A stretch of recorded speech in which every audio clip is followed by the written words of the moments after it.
Hi, it's me, Rachel Lynn, and today's Financial Friday is how I save money as a teacher.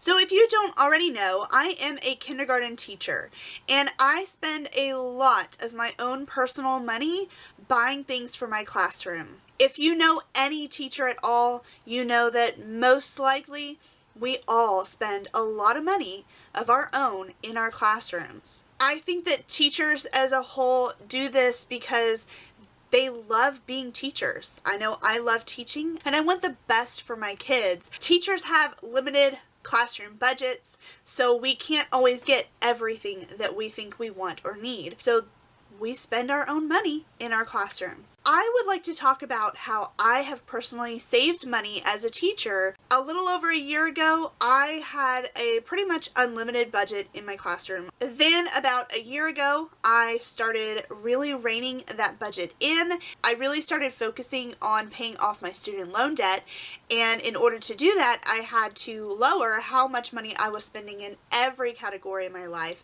including where I was spending money as a teacher.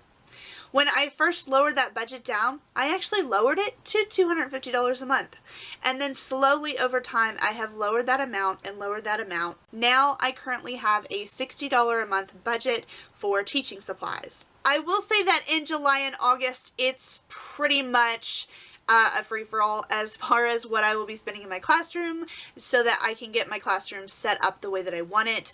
But I don't plan on doing a free-for-all this coming year. I do plan on limiting the amount of spending in those months, but the budget will go up just a little bit. It'll probably be more like $150 to $200, whereas last year my July and August budget was like $400 and then $700, I do believe. I've made some huge improvements, and I would like to talk about a lot of those ways that I have been able to save money as a teacher. First of all, I keep everything that might be useful. I did a video a couple months ago about my makerspace and how I keep any type of boxes, paper towel rolls.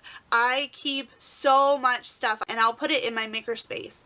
All of those things are very useful, and my kids are very creative, love to come up with different projects of things to make in my makerspace. I keep just about everything that might be useful in my arts and crafts supplies. The important thing for that, though, so that you just don't end up with a lot of clutter and a big mess, is that everything has its own place. I keep everything neat and organized in these bins in my cabinets. I also added labels so that I know what everything is, and even my paper is organized along with all of the scrap paper that I keep.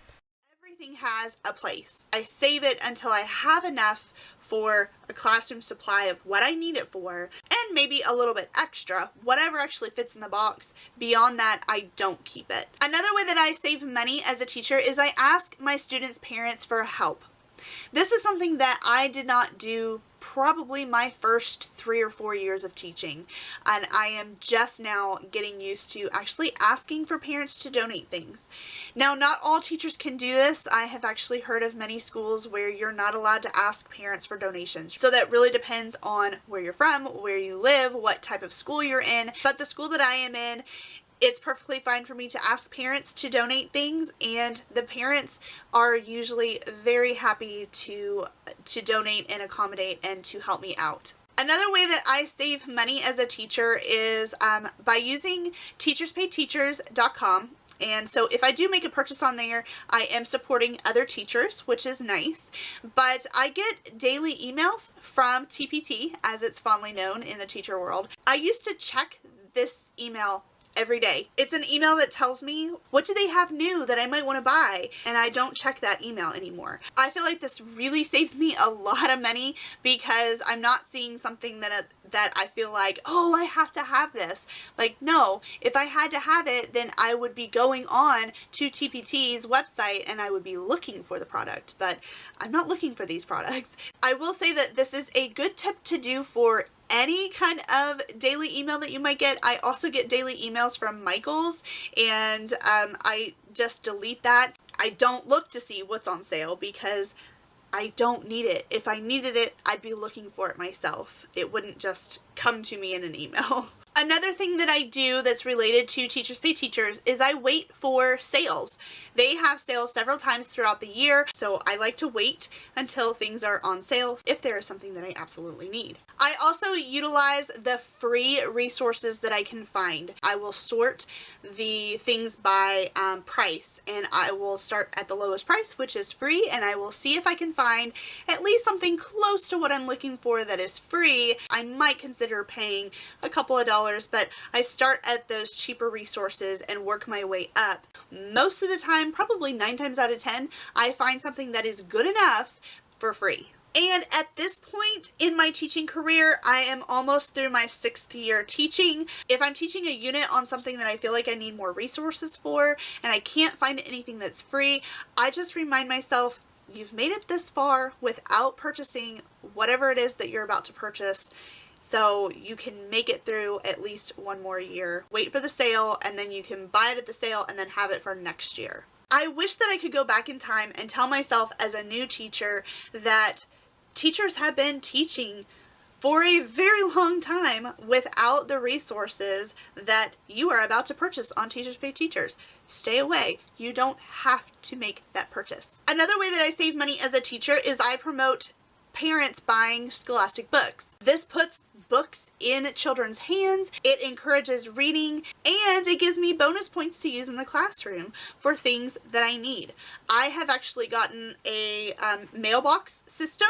I have gotten seat pockets for all of my chairs. I got those for free using Scholastic points. Another way that I save money in the classroom is reusing furniture. My school actually has a huge maintenance area where all of the furniture pretty much goes to die. So instead of letting that furniture just sit there and do nothing and not serve a purpose, there has been so much that I have gotten from this area in the school that is just kind of free for me to use. I suggest also communicating with other teachers in your school to see if there's anything in their classroom they want to get rid of that you might be able to use in your classroom, something that you have been looking for. Another way to save money in the classroom that I might not have necessarily followed for myself is to make sure that you know exactly what you have in your classroom before you go buying things. Another way that I save money as a teacher is by keeping things organized. The last 2 classrooms that I had taken over were quite disorganized,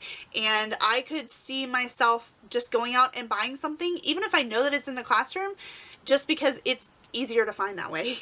It would be like really hard to find things when it is so disorganized, and it's just easier to purchase it if I can't find it. So organization is definitely your friend when it comes to saving money. The next way that I have saved money as a teacher is asking my administration for help. So I needed a new rug for my classroom because I did not have a centralized gathering rug for my students. And instead of just going out and buying a rug, I went and I asked my principal about getting a rug for my classroom. And I was granted that wish, and I was told to find a rug within a certain price point, and I got the rug that I wanted, and I got to pick out the one that I wanted, and I did not have to pay for it. Another way that I save money as a teacher is by utilizing reimbursements. So I have to buy snacks for my kindergarten students, but I am reimbursed that money. Now this doesn't exactly save me money. I do put the snacks as part of my grocery budget and then kind of use that reimbursement check as extra income and then put that money towards debt, but that doesn't really save me any money. But one thing that I did miss out on saving money last year is not knowing that I was also reimbursed for gifts for my students to make and give to their parents. So I'm not reimbursed for gifts that I give to my students, but the students make Christmas gifts, and they also make Mother's Day gifts for their families, and whatever supplies that we use for those gifts that they make, we're reimbursed for that.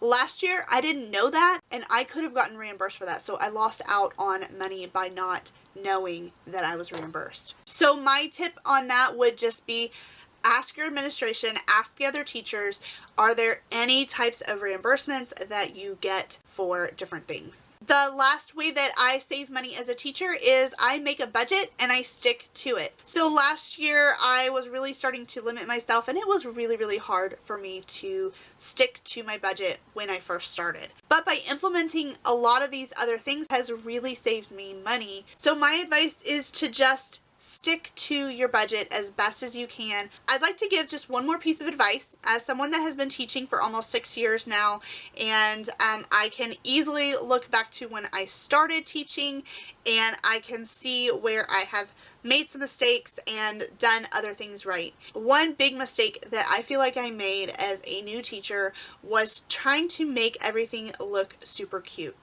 And I still want everything to look super cute, and I will still probably spend money on making my classroom look cute. I spent thousands of dollars my first year as a kindergarten teacher trying to get my classroom to look really, really nice. I did make it into a very nice classroom, but you know what?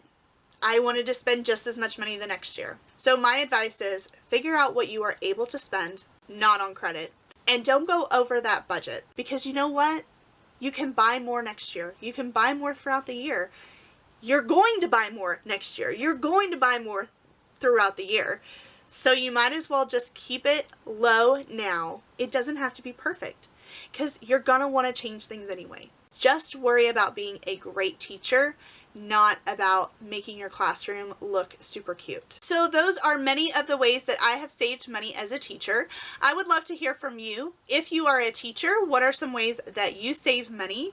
If you are not a teacher, what are some of the things that you can take away and use in your own life as far as saving money? Because a lot of these things really do correlate to other areas of budgeting and don't necessarily have only to do with teaching. So leave me a comment down below. I would love to hear from you.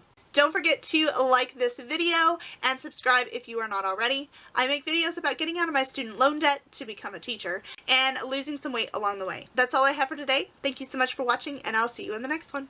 Bye.